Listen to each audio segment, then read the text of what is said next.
Film aksi Jepang yang berdarah-darah mirip film The Raid ini akan menceritakan seorang mantan pembunuh bayaran yang wajahnya mirip Ariel Noah. Setelah pensiun dari pekerjaannya yaitu seorang pembunuh bayaran, nyatanya tidak serta-merta membuatnya langsung hidup tenang karena dia harus menghadapi bayang-bayang teror iblis penguasa kota. Film dimulai di sebuah kota bernama Kota Shinjo, di mana ada seorang bos Yakuza bernama Yono Botak. Saat itu si botak Yono mengumpulkan anak buahnya sambil marah-marah karena ada masalah perebutan kekuasaan yang membuat si Yono Botak ini kehilangan beberapa kuasanya di beberapa kota Shinjo. Dengan senyum manis penuh tipu daya ini, ia kemudian memanggil anak buahnya dengan lemah lembut. Bukannya mendapatkan bonus dalam pekerjaannya, si bos Yono Botak ini malah merobek mulut dari anak buahnya itu karena dianggap tidak becus dalam pekerjaannya.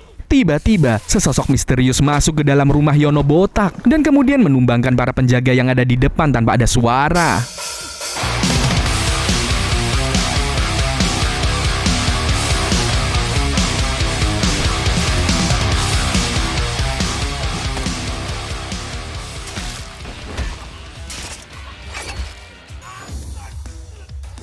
Karena tahu dirinya sudah diincar, dia kemudian memerintahkan para anak buahnya untuk bersiap.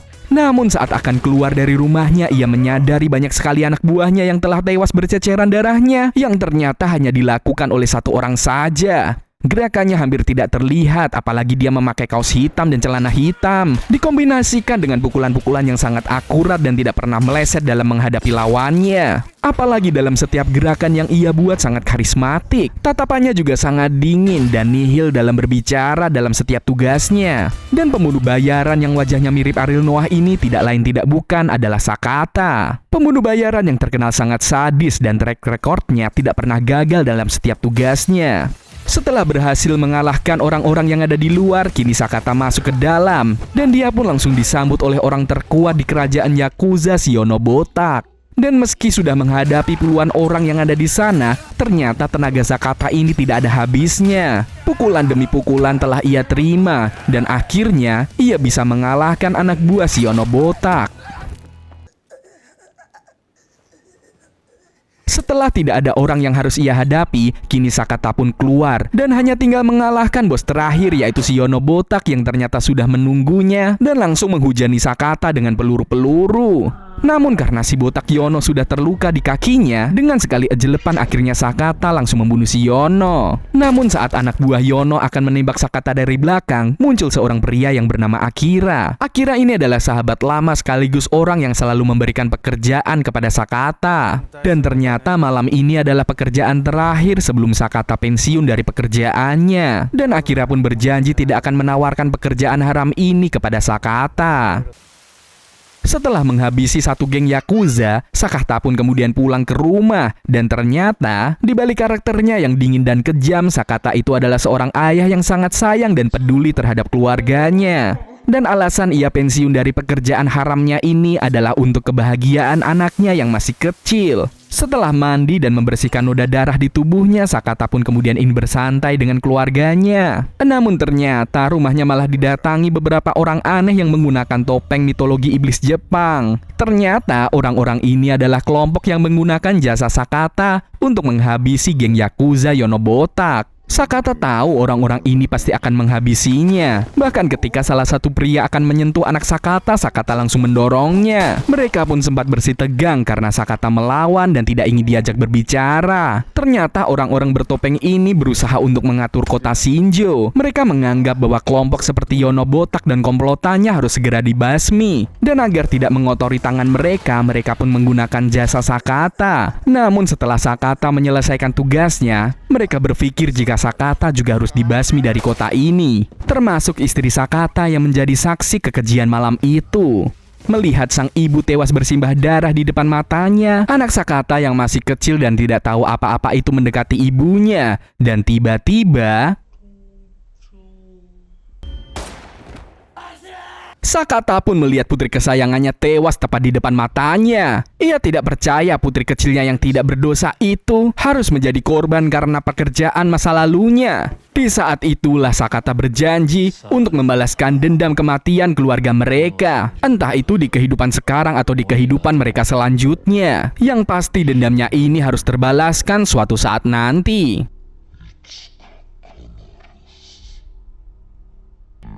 Dengan tatapan matanya yang tajam ini, Sakata seakan-akan memberikan pesan kepada mereka jika orang-orang ini baru saja membeli tiket neraka mereka sendiri. Dan pemimpin mereka yang dipanggil Master lalu memberikan aba-aba untuk menghabisi Sakata.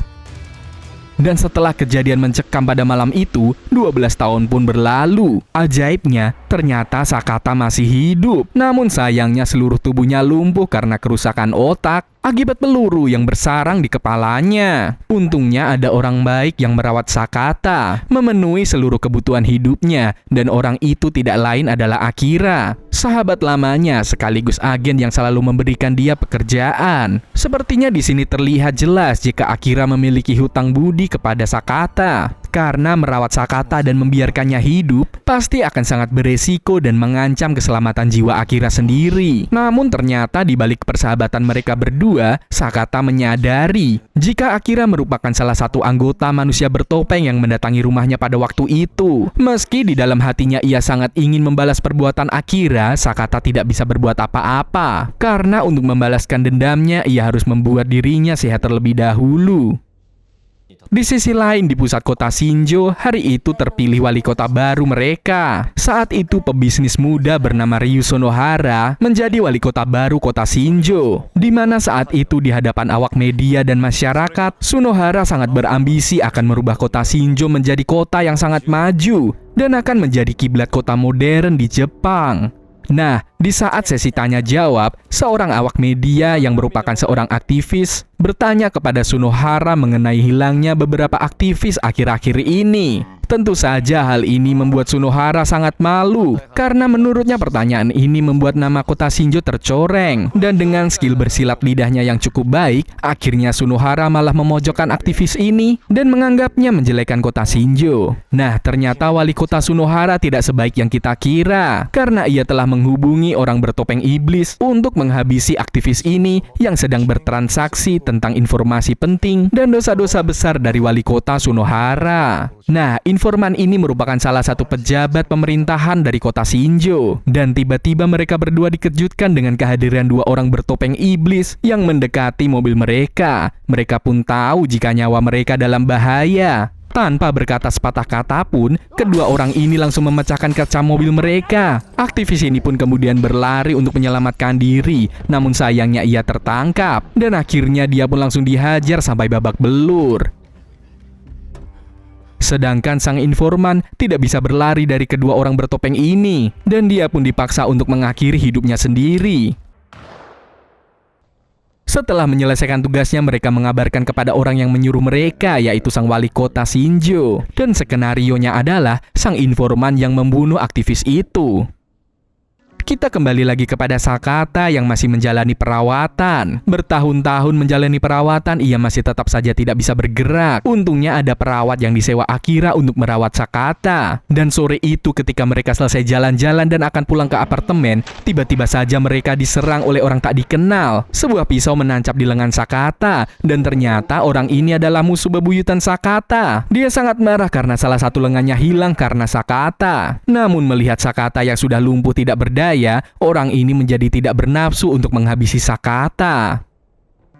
Singkat cerita, Sakata langsung dibawa ke rumah sakit karena luka tusukan di beberapa bagian tubuhnya. Saat itu salah satu anggota polisi yang sepertinya memiliki pangkat cukup tinggi di kepolisian menyuruh dua anggota polisi yang sedang menjaga Sakata untuk beristirahat sejenak. Dan nama petugas polisi ini adalah Yoshihito Takigawa. Setelah di ruangan, Takigawa langsung menyuntikkan racun ke infus Sakata. Di sini Sakata menyadari jika polisi itu adalah orang yang telah membunuh keluarganya. Dan tiba-tiba tubuh Sakata tiba-tiba bisa bergerak. Takigawa sempat dibuat kaget. Namun hal itu tidak berlangsung lama karena Sakata langsung tumbang. Namun tiba-tiba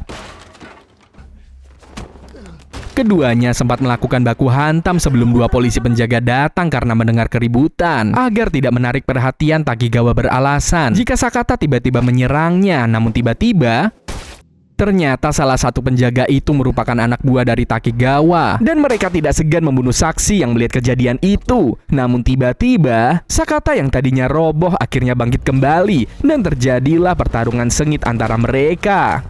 Tak disangka setelah 12 tahun berlalu, Sakata masih bisa memiliki kemampuan bela diri yang sangat luar biasa. Dan dengan gerakan yang terbatas, akhirnya Sakata pun berhasil mengalahkan mereka semua. Sakata pun akhirnya berhasil memenuhi dendam kematian anak dan istrinya. Nah, di sini Sakata dengan santainya keluar dari rumah sakit dan secara kebetulan Akira yang ingin menjenguk Sakata kaget bukan main melihat Sakata yang tadinya lumpuh bisa bergerak. Setelah membunuh Takegawa, Sakata pun berusaha untuk mencari orang yang selama ini sangat bertanggung jawab atas kematian keluarganya. Dan orang itu tidak lain adalah The Master. Nah, ternyata kebangkitan Sakata ini diketahui oleh Ikkaku, salah satu kelompok dari topeng iblis. Dan Sakata pun langsung masuk ke dalam mobil Akira tanpa mengucapkan sepatah kata pun. Di tempat lain, salah satu anggota topeng iblis yang bernama Mahoroba mendapatkan kabar dari Ikkaku mengenai kebangkitan Sakata. Mahoroba sendiri adalah seorang mucikari dan juga memiliki bisnis perdagangan manusia yang selalu ditutupi dan dilindungi oleh The Master.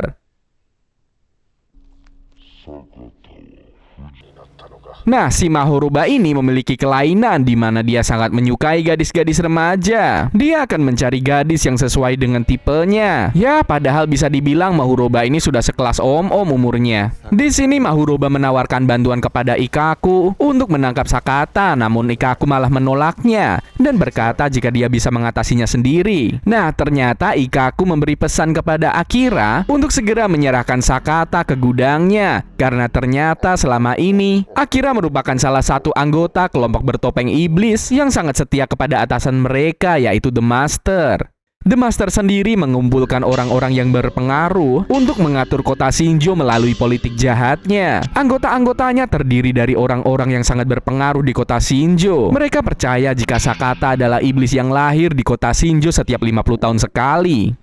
Nah, singkat cerita, akhirnya Akira pun datang ke sebuah gudang yang merupakan milik Ikkaku. Dan Akira pun langsung disambut oleh anak buah dari Ikkaku. Dan setelah memastikan jika mayat yang dibawa oleh Akira adalah Sakata, mereka lalu membawanya ke tempat penghancur sampah untuk dihancurkan. Namun ternyata di sini Akira ingin membelot. Dia pun menyuruh supirnya untuk segera pergi dan ternyata Sakata diam-diam keluar dari kantong. Dan dia pun langsung menghajar para anak buah Ikkaku yang ada di tempat itu. Sedangkan kedok Akira sendiri sudah ketahuan dan supirnya pun langsung ditembak. Ikkaku pun sangat ketakutan ketika melihat Akira bertarung. Dia bertarung layaknya iblis yang telah tertidur lama dan siap untuk mencari mangsa. Mendengar tembakan-tembakan dan perkelahian di luar, adrenalin Ikkaku pun mulai memuncak dan memaksanya untuk turun ke lapangan secara langsung menghadapi Sakata. Menurut Ikkaku sendiri, dia juga percaya jika Sakata adalah sebuah ancaman yang harus segera dihentikan. Sakata pun terus menghajar anak buah dari Ikkaku, sedangkan Akira terkena tembakan di perutnya ketika akan kabur. Ikkaku tahu jika dalam pertarungan dia tidak akan pernah bisa mengalahkan Sakata, jadi dia menggunakan cara licik, yaitu dengan menghancurkan gedungnya sendiri. Namun ternyata membunuh Sakata tidak semudah yang dikira. Dan saat Ikkaku mencoba untuk menembaknya, tiba-tiba saja ada sebuah mobil yang langsung menabraknya. Dan ternyata itu adalah ulah dari Akira. Akira yang merasa berdosa langsung mengakui semua perbuatannya. Dan sebuah peluru langsung mendarat di kepala. Nah, setelah menangkap Ikkaku, Sakata pun langsung menginterogasinya. Dia ingin tahu di mana The Master berada. Namun tiba-tiba saja sebuah telepon berdering. Sakata pun langsung mengangkatnya dan ternyata itu adalah telepon dari The Master. Nah, ternyata di sini diketahui jika The Master selama ini adalah wali kota Shinjo sendiri. Dia bahkan memperingatkan Sakata jika dia tidak akan bisa mendapatkan informasi apapun dari Ikkaku. Karena Ikkaku sudah tidak berguna, akhirnya Ikkaku pun langsung dihabisi oleh Sakata.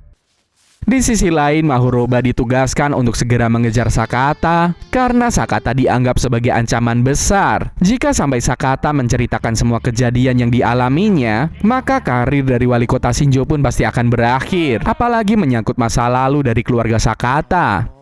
Singkat cerita, kita ke apartemen Mahoroba, di mana diketahui jika selama ini Mahoroba tinggal dengan seorang siswi SMA yang bisa jadi ia dapatkan dari bisnis perdagangan orangnya. The Master kemudian menelpon Mahoroba. Dia mengingatkan agar dia menjaga gadis SMA itu yang sudah ia rawat sejak masih kecil. Dan ternyata gadis bernama Rio ini adalah putri kandung dari Sakata. Seorang pensiunan polisi bernama Yoshifumi Takigawa baru saja pulang ke apartemennya. Saat ia masuk, ia melihat Sakata sudah berada di sana. Ternyata dahulu kala, Pak Polisi Yoshi ini merupakan informan dari Sakata. Sakata pun langsung menceritakan semua kejadian yang ia alami kepada Yoshi. Yoshi kemudian memberitahu semua informasi yang ia ketahui mengenai wali kota Sunohara, termasuk dosa-dosa mereka merebut sebuah perusahaan, dan juga memberitahu tentang identitas dan alamat dari orang-orang dari Sunohara.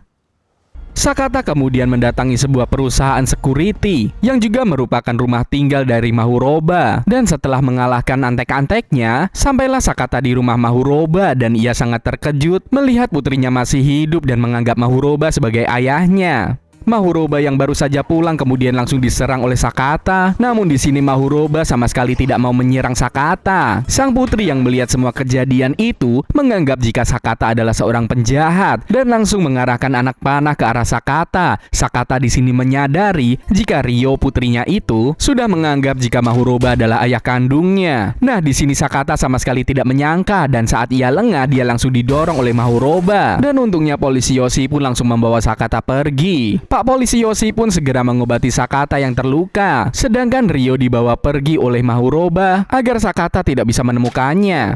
Nah, di sisi lain, The Master langsung bertindak dengan menelpon Pak Polisi Yoshi karena dia ketahuan membawa Sakata kabur. The Master juga berkata kepada Sakata jika Sakata tidak bisa mendapatkan Ryo kembali karena Mahuroba sudah menganggap Ryo sebagai putrinya. Namun sebagai seorang ayah, Sakata berjanji akan membawa Ryo kembali apapun yang terjadi. Nah, ternyata tujuan dari The Master memberikan informasi kepada Sakata adalah untuk memancing Sakata dan akan menjebaknya karena dia tahu pasti Sakata akan segera menjemput Ryo. Sakata pun segera mengambil senjata-senjatanya yang pernah dulu ia pakai sebagai pembunuh bayaran. Dan malam itu juga dia segera pergi ke tempat wali kota Sunohara. Dan di sana Murohabe juga sudah menunggu Sakata karena dia tidak ingin Sakata mengambil Ryo kembali. Sakata pun akhirnya sampai. Murohabe memerintahkan anak buahnya untuk memeriksa mobil dari Sakata. Namun ternyata Sakata sudah keluar dari mobil. Ternyata Sakata sudah masuk ke dalam gedung. Dengan keterampilan berkelahinya yang sangat mumpuni, dia pun langsung melakukan counter attack dari para kroco Sunohara. Walaupun para anak buah Sunohara terus berdatangan dan tidak ada habisnya, namun bagi Sakata mereka hanyalah kutu-kutu kecil yang mudah dikalahkan. Nah, ternyata selain Murohabe, ada sosok lain yang menunggu Sakata. Jadi Sakata harus menghadapi 3 orang bertopeng iblis sekaligus. Sakata yang sangat kelelahan setelah pertarungan epiknya dengan para kroco-kroco Sunohara, akhirnya kini ia menghadapi Murohabe yang tiba-tiba menyerangnya. Tentu saja hal ini ia lakukan semata-mata untuk menyelamatkan Ryo. Ternyata Murohabe juga memiliki kemampuan bela diri yang mumpuni. Padahal Sakata harus cepat buru-buru sampai ke tempat The Master sebelum terjadi hal-hal yang tidak diinginkan kepada putrinya. Dan dengan sekali ejelepan di leher, akhirnya Mahuroba pun tumbang.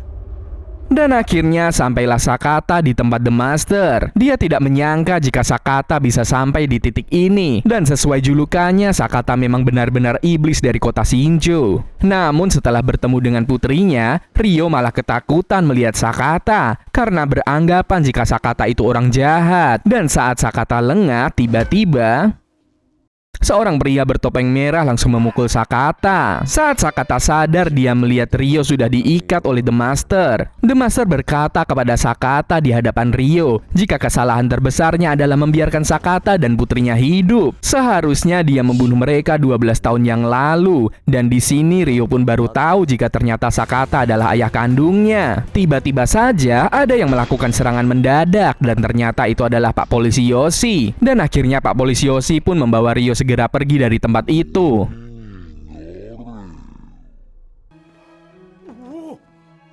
Setelah memastikan Ryo aman, Sakata pun langsung membrutal. Dia berhadapan dengan manusia bertopeng merah itu. Ternyata pria itu sangatlah kuat. Dia memiliki gaya bertarung yang luar biasa. Namun pada akhirnya Sakata tetap bisa mengalahkan pria bertopeng itu. Dan ternyata pria bertopeng itu bernama Jin Sunohara, yang tak lain adalah saudara kembar dari Ryu Sunohara. Dan wajah mereka berdua sangatlah mirip.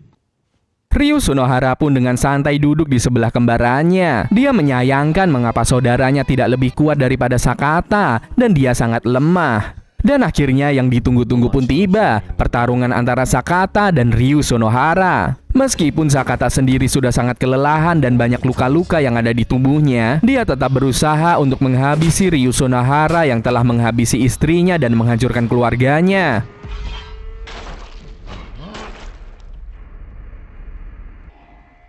Dan pada akhirnya, iblis penguasa kota Shinjo pun dikalahkan oleh Sakata. Ryo yang sudah menyadari jika Sakata adalah ayah kandungnya segera mendatangi Sakata. Namun tiba-tiba, Mahuroba datang dan mencoba memanipulasi Ryo. Tapi belum sempat dia selesai berbicara, Sakata datang dan menebasnya dari belakang. Akhirnya ayah dan anak yang telah berpisah selama 12 tahun bertemu kembali. Meskipun Sakata tewas setelah kehilangan banyak darah dan luka-luka di seluruh tubuhnya. Namun ternyata hal yang sangat mengejutkan datang, di mana wali kota Shinjo dinyatakan masih hidup. Dan ternyata yang menjadi wali kota Shinjo kini adalah Jin Sunohara, yang tak lain adalah kembaran dari Ryu Sunohara. Dia berkata jika dia selamat setelah serangan dari seorang kriminal terkenal bernama Sakata. Dia berkata jika Sakata adalah orang yang sangat berbahaya dan mengancam ketentraman kota Shinjo. Dan di akhir film ditutup dengan Ryo yang mendatangi Jin Sunohara yang saat sedang sendirian. Akhirnya Jin Sunohara pun tewas di tangan Ryo. Kini kota Shinjo benar-benar aman dari para iblis yang selama ini membelenggunya. Dan film pun selesai. Terima kasih sudah menonton alur cerita film dari Demon City. Sampai bertemu di alur cerita film lainnya. Ikan hiu ikan lele, filmnya udah selesai.